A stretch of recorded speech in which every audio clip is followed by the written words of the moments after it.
Jamais sans la grâce, une dévotion matinale qui vous connecte à la pensée de Dieu et vous donne la provision du ciel au quotidien. Bonjour chers amis, chers internautes, nouvelle journée, nouvelle provision, bienvenue dans cette nouvelle dévotion de ce matin. Avant tout propos, j'aimerais aussi de tout cœur vous remercier pour votre intérêt que vous portez à cette émission, pour ceux qui ne se lassent point aussi de les partager dans d'autres forums, dans d'autres groupes. Que Dieu vous bénisse et Père. Nous voulons te confier cette belle semaine et en particulier la dévotion de ce matin. Notre plus grand désir, c'est qu'elle soit une source de provision pour nous afin que nous puissions faire les bons choix aujourd'hui pour ta seule gloire, Jésus. Amen. Alors, chers amis, chers internautes, bienvenue dans cette pensée du jour qui nous amène toujours à considérer ce merveilleux passage de 1 Corinthiens chapitre 11, le verset 25, où il est écrit, toujours parlant de la Sainte Seine, « De même, après avoir soupé, il prit la coupe et dit, « Cette coupe est la nouvelle alliance en mon sang. Faites ceci en mémoire de moi, toutes les fois que vous en boirez. » Amen. Alors, nous avions vu déjà pendant la semaine dernière tout ce petit mot ou ce groupe de mots de même. De même, notre Dieu qui ne se lasse point de nous répéter les choses à plusieurs manières, à plusieurs reprises, de diverses et variées de manières, mais en tout cas, Dieu continue toujours de nous interpeller. Et vous savez, ce matin et dans les jours à venir, vous savez, en étudiant ce thème, j'avais lu un bouquin et qui m'a tellement parlé et j'aimerais juste partager quelques extraits de ce bouquin avec vous et tout en essayant de les amplifier un peu. Et parlant de la Sainte Seine, ce livre que j'avais lu relève 6 facettes de la Sainte Seine. D'accord? Et ce matin, nous allons juste voir une facette. Et la première, c'est que la Sainte Seine, c'est un regard en arrière. La Sainte Seine nous amène à regarder en arrière, c'est-à-dire pour commémorer la mort de notre Seigneur Jésus-Christ.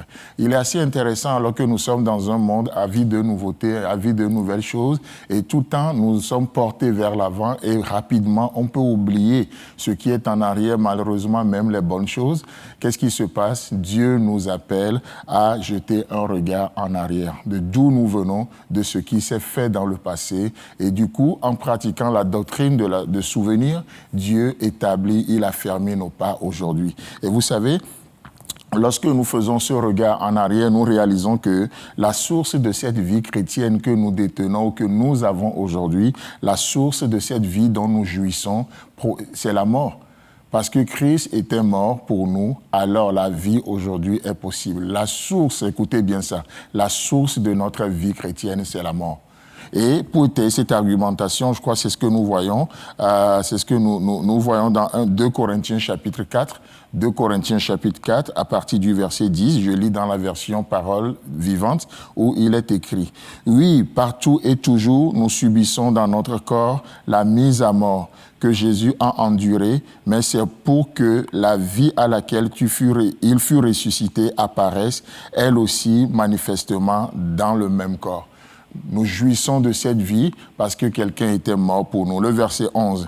Tout au long de notre vie, nous sommes livrés à la mort à cause de Jésus, afin que la vie de Jésus transparaisse aussi au travers de notre corps mortel. Assez intéressant de voir comment la vie et la mort sont associées. Presque les deux sont indissociables. Assez intéressant, n'est-ce pas? Oh, mais combien nous aimons juste un côté, la vie. Mais vous savez quoi? C'est comme on ne peut pas parler de résurrection sans parler de la mort. On ne peut pas parler de la vie sans parler de la mort. La vie, c'est le produit de la mort. La vie que nous avons, en tout cas aujourd'hui, le christianisme, c'est pour ça que la Bible nous dit que si Christ n'est pas ressuscité, alors notre foi est vaine. Et le verset 12 dit, c'est ainsi que la mort fait son œuvre en nous et que la vie peut alors s'épanouir en vous. Waouh! La mort travaille dans certains pour que la vie soit communiquée à d'autres. Chers amis, chers internautes, oh, je sais que nos prières souvent, c'est que les gens, au travers de nos vies, puissent connaître Jésus-Christ, n'est-ce pas? Mais qu'est-ce que Dieu va faire? Il est d'accord pour ce plan. Mais peut-être qu'il va nous amener parfois à expérimenter la mort en soi, la mort à nos droits, la mort à tellement de choses en nous. Pourquoi? Pour que la vie soit communiquée aujourd'hui. Aujourd'hui, c'est une journée de vie. Alors, qu'est-ce qui va se passer? La mort travaille en nous pour que la vie vous soit communiquée. Amen. Alors, sur ce, nous allons vous souhaiter une très belle journée et si Christ tarde à venir, avec la même détermination, la même passion, on se retrouve demain. Si vous avez aimé cette émission, parlez-en à vos amis. Parlez-leur du message de la grâce et de ce qu'il fait dans vos vies. Pour un sujet de prière, une question ou pour devenir partenaire, contactez-nous au 00229 94 75 80 20. Que Dieu vous bénisse et à la prochaine. En attendant, pensez avec Dieu.